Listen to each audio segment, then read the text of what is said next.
네, 안녕하세요. 오늘은 저번 시간에 이어서 두 번째 국어 B 시간을 가져보도록 하겠습니다.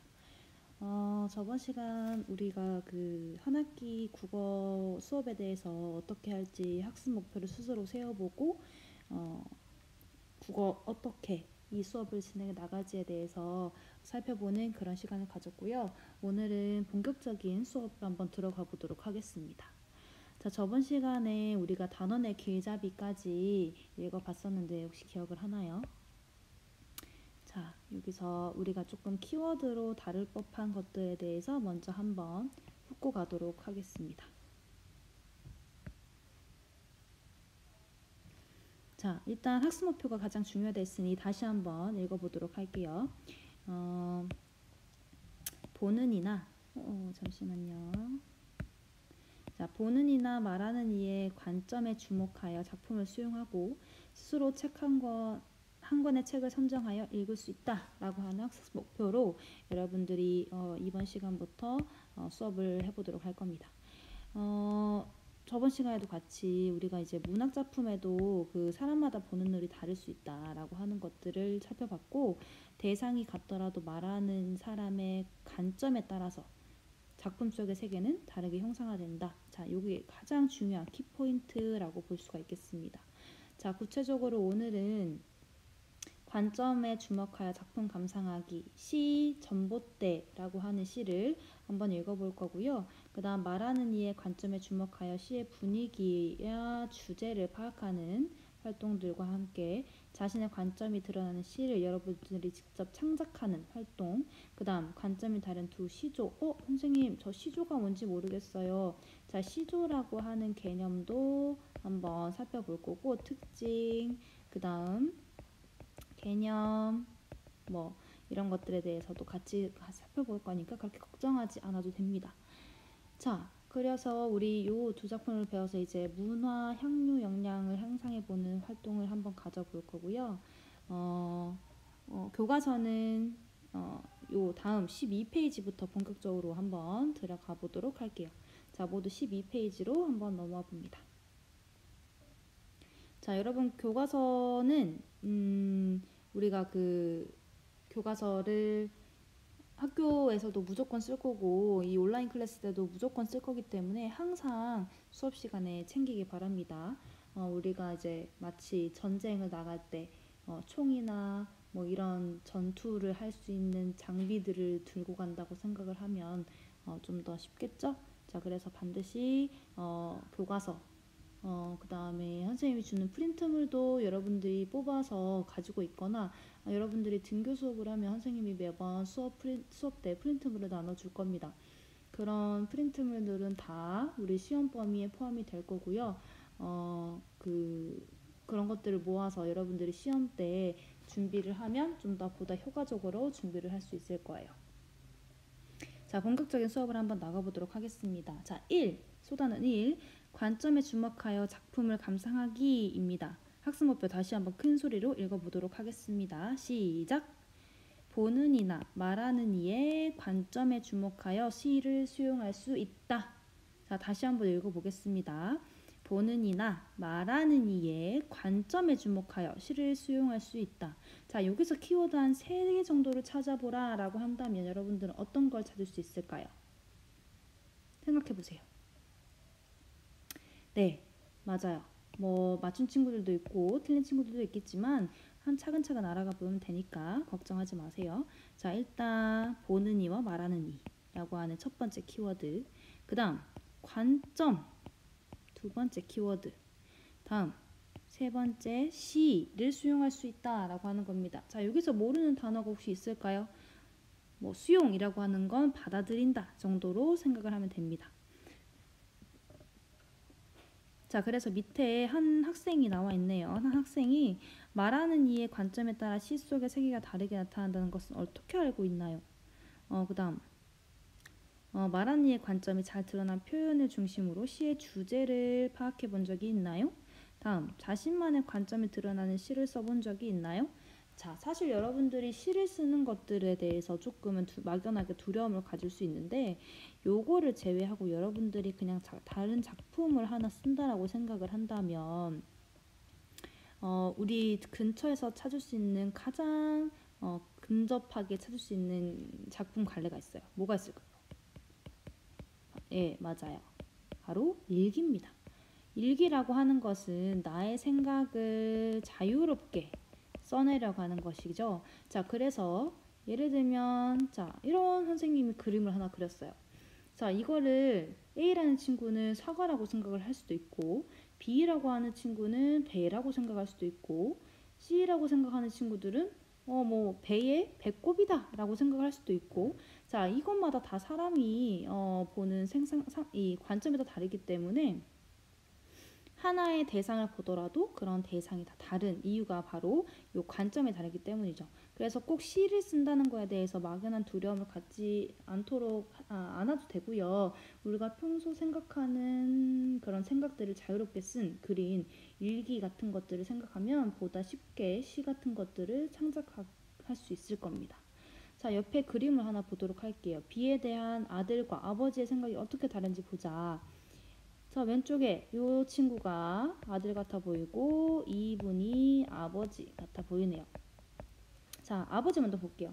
오랜만에 단비가 내리네. 농민들 걱정들 좀 줄어들겠어 라고 하면서 좀 더 조금 성숙한 그런 좀 더 거시적으로 좀 더 크게 바라보는 그런 아버지의 모습을 볼 수 있고요. 그 다음 아들 한번 보죠. 월요일 아침부터 웬 비야 학교 가기 힘들겠네 라고 하면서 약간은 조금 부정적인 그런 생각을 좀 가지고 있네요.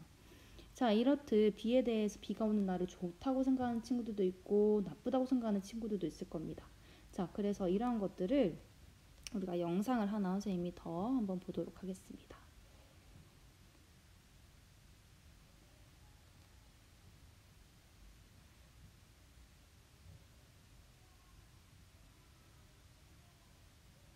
조금 로딩 하는데 시간이 좀 걸리네요. 같이 한번 볼게요.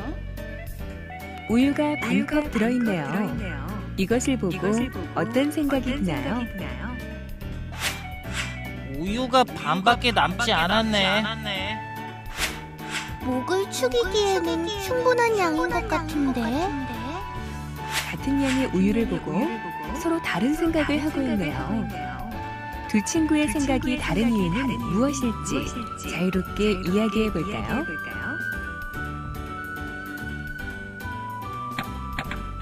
남학생은 축구를 하고 돌아와 목이 많이 마른 상태에서 우유를 받기 때문에 양이 부족하다고 생각한 것 같아요.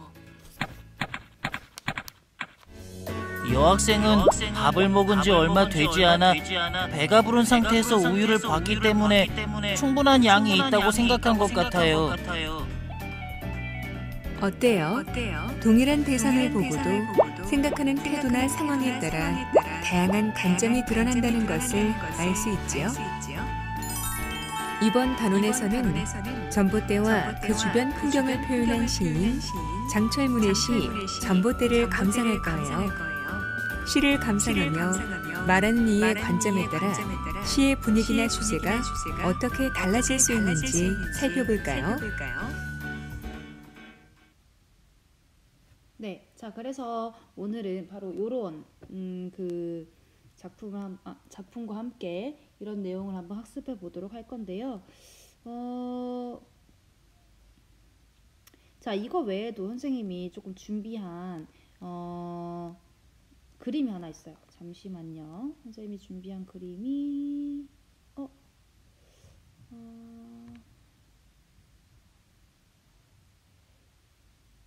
자, 여러분 혹시 평소에 좀 봤을 수도 있는데 혹시 이 그림 아나요? 자, 이 그림.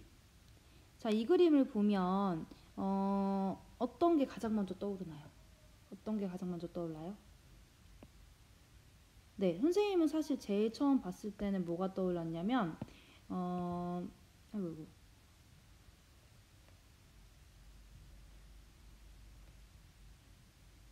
뭐가 떠올랐냐면 여기 그 오리와 토끼가 떠오릅니다. 오리와 토끼. 자, 어떻게 오리가 보여요?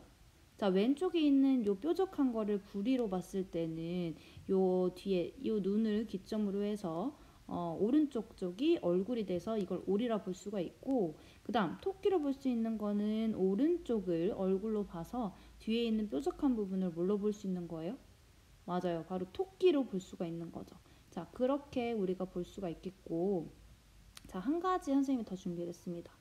자, 요 그림을 보면 지금 하나의 네모난 그림에 두 가지의 그림이 보일 겁니다. 뭐 한 가지만 보일 수도 있어요. 자, 첫 번째는 바로 그 화병같이 생긴 요 중간에 흰색을 화병으로 보는 그림이 되겠고요. 그 다음 두 번째는 검정색을 기준으로 봤을 때 두 사람이 마주보고 있는 이러한 그림들로 볼 수가 있을 거예요. 자, 이처럼 한 대상을 보더라도 관점은 다 어떻게 할 수 있다? 맞아요. 다 다를 수 있습니다. 모두가 다 똑같은 생각을 하거나 일편적인 그런 생각이 하는 게 아니라 다 사람마다 관점과 생각이 다르기 때문에 그런 것들을 존중해주고 우리가 그 이유도 같이 들어보면서 그 사람의 시각에서 한 번쯤은 생각해보는 그런 활동들을 한번 가져보도록 할게요. 자, 본격적으로 전봇대를 한번 들어가 보도록 하겠습니다. 자, 일단 교과서 14페이지를 한번 먼저 볼게요. 자, 전봇대 누가 지었습니까? 장철문이라고 하는 시인이 지었네요. 자, 이 시는 2015년 제1회 전국 동시인 대회를 기념하여 발간한 시집 전봇대는 혼자다라는 그 책에 수록되어 있는 작품입니다. 여기 딱 보면은 그림이 좀 있는데 서파를 보면 일단 쭉 긴 전봇대들이 어떻게 되어 있어요? 그쵸? 위에 긴 줄로 해서 쭉쭉쭉쭉 연결이 되어 있는 그런 모습을 알 수 있고요. 자, 이 서파만 봤을 때 알 수 있는 여러 가지 다른 정보들을 한번 또 살펴볼까요? 또 어떤 게 있나요? 맞아요. 계절적 배경이 언제인 것 같아요? 네. 좀 그 겨울인 것 같죠? 겨울. 뭔가 좀 눈이 내리고 있는 듯해 보이기도 하고, 좀 차가워 보이기도 하고, 외로워 보이기도 하고, 약간 그런, 우리가 전봇대를 생각했을 때 떠오르는 단어를 이야기해봐라 라고 한다면 선생님 같은 경우에는 우두커니, 뭐 홀로, 외로운, 뭐 이러한 단어들이 조금 떠오릅니다. 자, 근데 우리가 일반적으로 생각하는 이 전봇대와는 조금 다른 그런 이미지를 나타내고 있는 시가 바로 이 전봇대라는 시인데, 구체적으로 어떤 내용을 다루고 있는지 한번 보도록 하겠습니다. 될까요? 자, 한번 틀어볼게요. 같이 한번 시를 보도록 하겠습니다. 이게 잘 안 되네요. 잠시만요.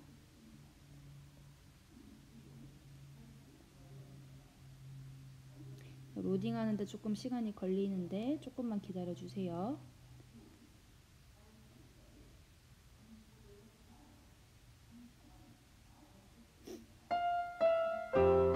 시 작품 전봇대. 자, 시를 지금부터 볼 건데 여러분들이 좀 집중해서 볼 부분이 있습니다. 자, 첫 번째, 우리 이 작품, 이 단원에서 가장 지금 반복적으로 나오고 있는 시어가 뭡니까? 그쵸? 관점 또는 말하는 이. 이걸 한자로 바꿨을 때 우리 시에서는 화자라고 합니다. 그래서 이 전봇대라는 시에서 말하는 이가 누군지를 한번 찾아보고, 이 말하는 이가 어떤 상황에 처해 있는지, 어떤 것을 바라보면서 어떤 느낌을 그리고 나타내고 있는지를 한번 살펴보면서 시를 읽어보겠습니다. 장철문. 말라깽이 전봇대는 꼿꼿이 서서 혼자다. 골목 귀퉁이에 서서 혼자다. 혼자라서 팔을 길게 늘여 다른 전봇대와 손을 잡았다.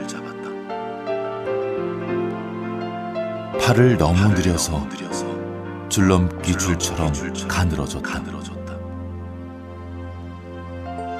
밤에는 보이지 않아서 불을 켜 서로 여기라고 손을 든다. 서로 붙잡은 손과 손으로 따뜻한 기운이 번져서 사람의 집에도 불이 켜진다.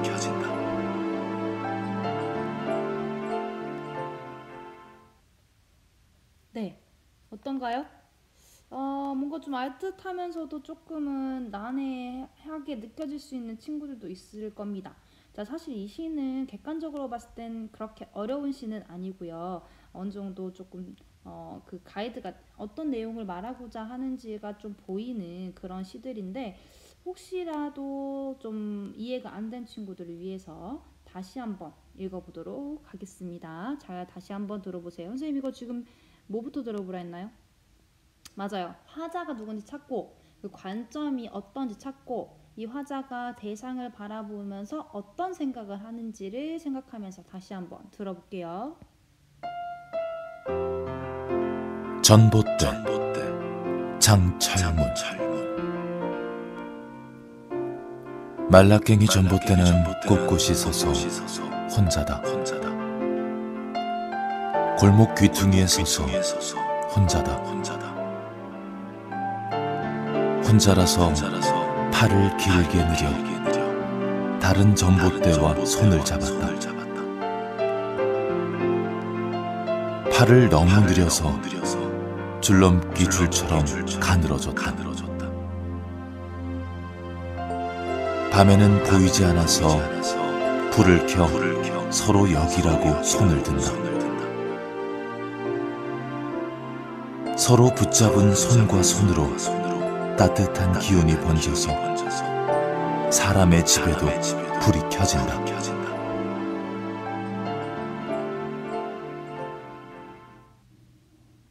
네, 자, 사실 뭐 약간은 조금 마음이 따뜻해지는 그런 시였습니다. 잠시만요. 다시 교과서로 한번 돌아가 보도록 하겠습니다. 자, 교과서로 돌아가 보면,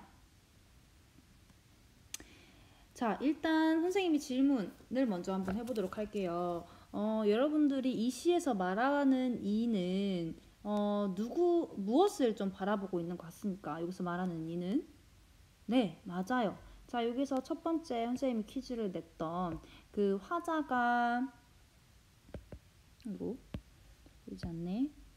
자, 화자가 바라보고 있는 대상은 바로 뭐라고 했습니까? 바로 요 전봇대입니다. 전봇대. 자, 이 전봇대 또는 전봇대가 있는 이 전체의 뭐야? 풍경. 그치? 전체의 풍경을 바라보고 있죠. 자, 그 다음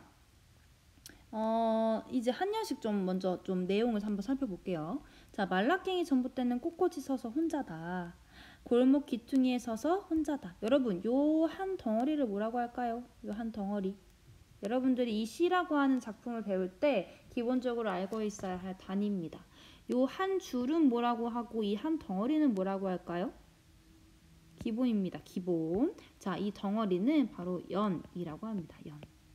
자, 그 다음 이런 한 줄. 이 줄은 뭐라고 할까요? 이미 아는 친구들은 알겠지만 행이라고 합니다. 자, 그러면 우리가 이 단어, 그 단위를 어떻게 부르냐라고 할 때, 자, 요거 몇 년에 몇 행이라고 볼 수 있을까? 몇 년에 몇 행? 네, 맞아요. 4년에 1행. 이렇게 봅니다. 자, 그래서 선생님이 이제 설명을 할 때 4년에 1행을 보세요. 또는 5년에 2행을 보세요. 이런 식으로 진행이 될 겁니다. 그래서 잘 한번 따라와 보도록 하고요. 그래서 1, 2형 먼저 한번 보도록 할게요. 1, 2형 같은 경우에는 지금 말라깽이 전봇대는 꼿꼿이 서서 혼자다. 골목 귀퉁이에 서서 혼자다. 자, 일단 좀 반복되는 말이 있죠. 뭔가요? 네, 맞아요. 혼자다 라고 하는 말이 반복되고 있습니다. 자, 그만큼 조금 외롭다 라고 하는 거를 어떻게 보면 좀 강조했을 수도 있고요. 그 다음, 그래서 말라깽이고 골목 귀퉁이에 혼자 서 있는, 귀퉁이에 이렇게 혼자 서 있는 전봇대들의 모습을 1, 2년에서 살펴볼 수 있고, 자, 3, 4년 한번 보겠습니다. 3년 혼자라서 팔을 길게 늘여. 이걸 팔이라고 표현을 했네요. 자, 이 전봇대에 팔이라고 하는 게 있습니까? 없죠. 자, 이 전봇대라고 하는 대상을 뭐처럼 표현한 거예요? 인간 또는 사람처럼 표현한 거. 이거 여러분들이 나중에 어떤 표현법 쓰는지 배워볼 겁니다. 자, 그 다음 이런 팔을 길게 늘여 다른 전봇대와 손을 잡았다. 손을 잡았다. 팔을 너무 느려서 줄넘기 줄처럼 가늘어졌다 라고 이야기가 되어 있습니다. 그렇다면 3년과 4년에서 전봇대가 팔을 길게 늘여서 다른 전봇대와 손을 잡은 모습은 실제로 어떤 모습일까요? 맞습니다. 전봇대와 전봇대 사이에 연결된 전깃줄이 길게 늘어진 모습을 설명하고 있겠죠. 다음 5연으로 넘어갈게요. 밤에는 보이지 않아서 불을 켜 서로 여기라고 손을 든다. 자, 여기 불 켜진 모습들이 보이죠? 자, 나 여기야 여기야 라고 이제 서로를 손짓하고 있는 겁니다. 즉 자신의 존재를 알리기 위해서 손을 드는 그런 전봇대의 모습을 우리가 파악할 수 있겠고, 마지막 6연 서로 붙잡은 손과 손으로 따뜻한 기운이 퍼져서 사람의 집에도 불이 켜진다. 자, 일단 이 시의 전반적인 좀 느낌을 표현하자라고 한다면, 극단적으로 이분법적으로 나눠본다면 좀 차갑습니까? 따뜻합니까? 네, 구체적으로 나와 있네요. 여기 어디? 따뜻한 기운이 퍼져서 라고 하면서 그러면 이 시를 말하는 그 화자가 이 대상을 바라보는 시각은 대체로 좀 따뜻한 그런 눈빛으로 바라보고 있구나 라고 하는 것을 알 수가 있습니다. 그래서 따뜻한 기운이 번져서 사람의 집으로 불이 켜진다 라고 하면서 이 전봇대를 통해서 뭐가 흘러가요? 보통 맞아요, 전기가 흘러가는데, 그런 전기가 흘러가는 모습, 전기가 흘러서 그 집집마다 불이 켜진 모습을 지금 6연에서는 이렇게 표현을 하고 있는 거죠.